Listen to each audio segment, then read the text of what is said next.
I'm ready for a question. All right, go for it. Okay, I'm almost home too, by the way. So, but I just wanted to, so since we're on the topic of like nurse practitioners, so I've been having a hard time finding PAs to shadow. I've shadowed one, but only for maybe like 10 hours.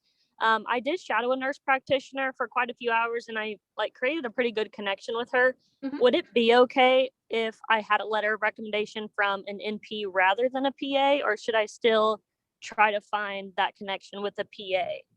So it is totally okay, but here's where you run into issues is you want to make sure that you are reassuring the program that you definitely want to be a PA. So if you have 0 shadowing hours from a PA or with a PA and only a nurse practitioner, and you only have an NP instead of a PA letter of recommendation, they're probably going to wonder why you aren't going to NP school. Try and get some PA shadowing hours. So it has been really, really difficult because of COVID to get shadowing hours. So in CASPA, there is a how has COVID affected your learning essay. That's a really great place to put, I couldn't find shadowing hours, but always turn it around to something positive, always. So like, however, I've done this, this, and this, and I have upcoming planned shadowing hours, or, whatever you've learned from it, because we always want to see a candidate turn something that could be negative into a positive. It shows you're flexible and maturity and that sort of thing. The other thing you can do is virtual shadowing. So a lot of programs accept that. You can go onto Instagram and search like the hashtag search, the hashtag search, and put in virtual PA shadowing. And most universities have virtual PA shadowing, and you don't have to be a part of their university. You don't have to be a student there. Yeah, it's open to everyone. So that's a really good way to get hours. Yeah. So nothing wrong with having an NP write a letter of recommendation, but if you want the strongest application, you will also have a PA write you one. An MD could write you one as well, but we just want to know that you have investigated the PA profession, that you're 100% sure this is what you want to do, that you put time and interest into the PA profession specifically. And some schools, depending what schools you apply to, do require one has to be specifically from a PA. Some will just say one from a healthcare provider, but there are some schools that say no, one of them needs to be PA. And so keep that in mind, that that's going to eliminate you from applying to those schools, and that it won't be quite as strong as someone who has a PA. Okay, awesome. Thank you. Because I've shadowed somebody, and I've shadowed him back in probably the beginning of March. And then I actually had COVID at the beginning of April. So then it kind of put me to where I couldn't shadow him for a while. So then I shadowed him. I've been shadowing him this week as well. So I was going to ask him and just kind of see what he says. But I also want to make sure that he would be able to write, a good letter too. Yes. Always ask. And I always say, ask, hey, do you think you could write me a strong letter of recommendation? And that way, you want to make sure that they'll write it, but two, you want to make sure it's a good one. And if they're like, I don't feel like I know you well enough, then just take that as a blessing, because you don't want a weak letter, right? You'd rather have a no letter from that person than a weak letter. And so I always just say, hey, do you think you can write me a good or a strong letter? I feel like we've really connected, or whatever, and they'll let you know. And if they say no, that's totally fine. Then you just move on to option B. But a lot of times to be like, yeah, I'd love to write you one. And so just always make sure. We've had some CASPA apps where the letters aren't positive, and that's the last thing you want, because if you get a letter of recommendation that is not positive, they will not interview you. You wouldn't think it would happen, but it does. I'm sure you guys have seen like everything. So yes, we have. We sure have, which is why we're here to help people. So do you guys have like resources? I know I follow you guys on Instagram. Do you guys have like resources where you can like pay to get your personal statement or just your application looked over? Yes, we have quite a few services actually, and the platform that we're most active on is Instagram at Pre-PA Clinic. We do CASPA app reviews and feedback. So we review your entire CASPA application and then meet you on Zoom for an hour and give private feedback. That includes personal statement editing. We have a separate personal statement editing service. We have a supplemental essay review. We published a book last year, everything you need to know to get into PA school. We also have a PA program directory that's super helpful, because it's like, exactly at a glance what a program values, and you can match your strengths to those programs to make sure that you're applying for the right programs. That's students' number one mistake, is they apply to the wrong programs. So PA program directory, We have a course. we have a course. We do challenges. We're in the middle of a personal statement challenge right now. We're helping students flesh that out. So yeah, we've got tons of services.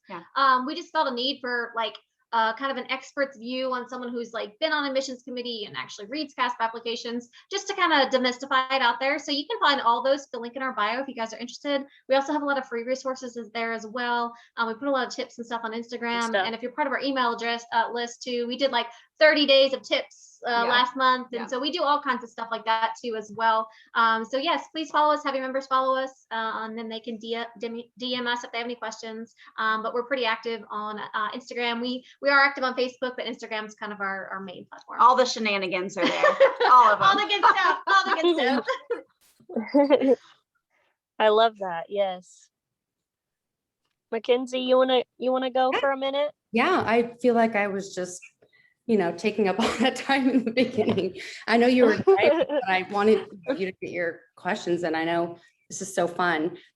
Yeah, so I'm not driving anymore, but I'm in the Chipotle parking lot waiting for my food to be done. But here's my face because I haven't been able to show you guys. It said 6:40 I can pick up, so I'm just patiently waiting for my Chipotle. So I love it. Also, your hair looks good. You went lighter. I like it. Well, I usually don't get the blonde in the front, but she wanted to do it, and I just told her to do whatever she wanted. It's fun. So That's right. This is what I love we have, 2021, your best year yet, girl. Yes. Kelsi was the vice president this past year, and then so when I became president, she and I have never met. Kelsi, how long have you and I met? How long have we known each other? Like, technically, probably over maybe. Technically, never met. Nope. That's hilarious.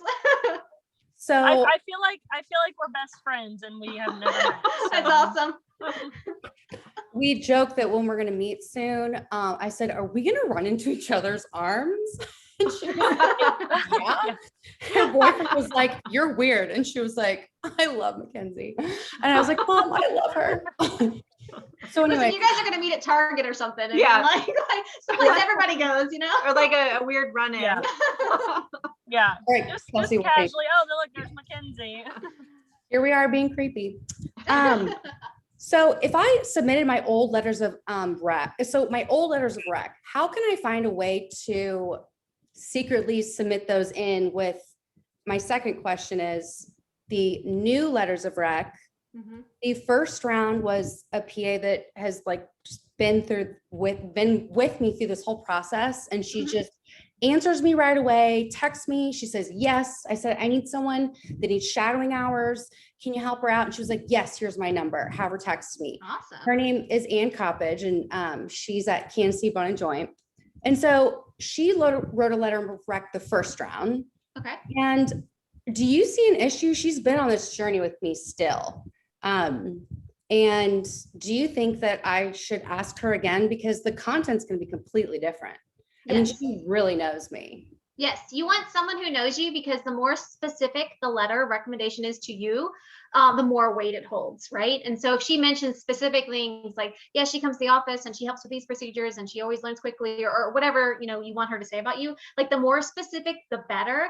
Because like if we see that you shadowed somewhere for 4 hours and they write your LOR, we're like, this person doesn't even know you. And they don't have anything specific to say about you. So definitely she sounds like an amazing reference. I would totally use her. Okay, perfect. Kelsi, do you want to ask another question and we can tie up? I know you girls need to go. Yeah, so let's see. So I feel like my biggest, I guess, weakness would be probably my science GPA. And I mean, it's not like horrible, but it's not at like a 3.9. And then probably Kelsi and I are very hard on ourselves. Yeah, Everybody is. Every pre-PA student is super hard on themselves. Yeah.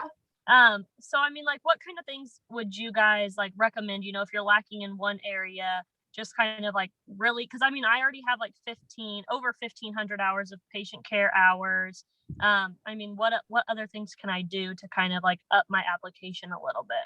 Apply to the right programs, meaning you need to apply to programs that value your strengths and put less value or emphasis on your weaknesses or what you consider a weakness. Right. A lot of the times we do CASPA app reviews, and most of the time our students they're like, oh my gosh, like, what do you think about my GPA? And their GPA is fine. It's totally fine. They're just really hard on themselves. So, but apply to the right programs for sure. Yeah, 100%. So no one has the perfect application, no matter what they say. We have turned away 4.0 students and we have accepted 2.75 students. Like, so it's not all about GPA. If it was just about your numbers, what we would do is we'd say, okay, top 10% of people apply, let's offer them seats. Right. And not even bother to interview, right? But it's not about that, because we wouldn't bother to interview you if it wasn't about that. So applying to the right programs is like the second mistake after the personal statement thing that we see on people's applications. And again, everybody has strengths and weaknesses. So if you've got a weakness in your GPA, make sure everything else is strong. Rock out your GRE. Make sure your personal statement is like on par. Make sure you have tons of volunteer and shadowing hours. Make sure your patient care experience is phenomenal. And because it's not just about your GPA, right? Otherwise, again, we would just take the top 10% of applicants that apply and say, please come to our PA school, but we don't do that. So that's why we do interviews, is because we want to get to know the whole you. Now you do have to obviously meet the minimum standards of the schools that you're applying to or application. And so again, that comes back to applying to the right schools that emphasize the strengths in your application and that put less emphasis on what you consider your weaknesses. Okay. And then I have one more question, and then Makenzie, if you have any last ones. So I've been getting like conflicting views. I've been asking a bunch of people. I've asked a couple PAs and my friends and stuff. So I worked at a daycare for 4 years, and I was in the infant room. So I was doing, changing diapers, feeding bottles, like kind of like a CNA, but it was, in the infants, and it was at a daycare.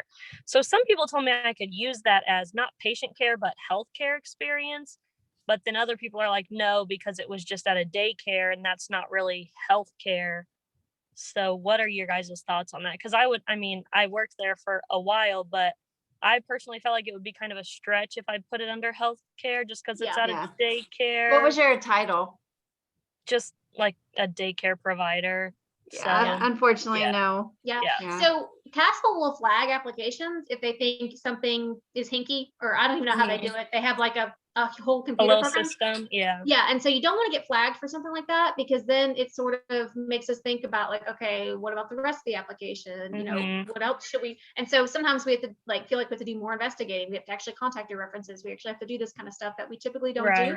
So you just don't want to get flagged, and something like that I think would totally get flagged. So I would just put that under like work experience, not like healthcare or anything like that. And you can say something in your personal statement about how like you got in healthcare because you were taking care of infants, and it just had this big epiphany or whatever. So you can tie it in that way, but I wouldn't count it as patient care or healthcare. I was like, people were telling me, and I was like, I think that's kind of a stretch. And then the guy that I shadowed this week, I asked him and he said no. And then while he was in the bathroom, I asked the other PA that was sitting right there, and he said yes. So then I'm like, I don't know what to do. I was like, I have to ask more people. So yeah. Now I'm with Katie, especially if your title, if you didn't work in a healthcare facility, your title is nothing to do with healthcare. It didn't require certification. Okay.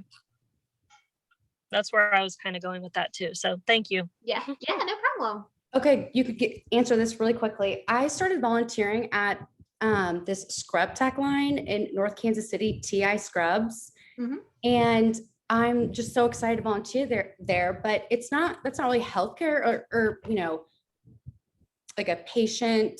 Like, do I need to be in a healthcare setting for volunteer work? Because there's nowhere to volunteer around here, and so I'm just reaching out left and right. Hey, who wants to join us? Let's get a group.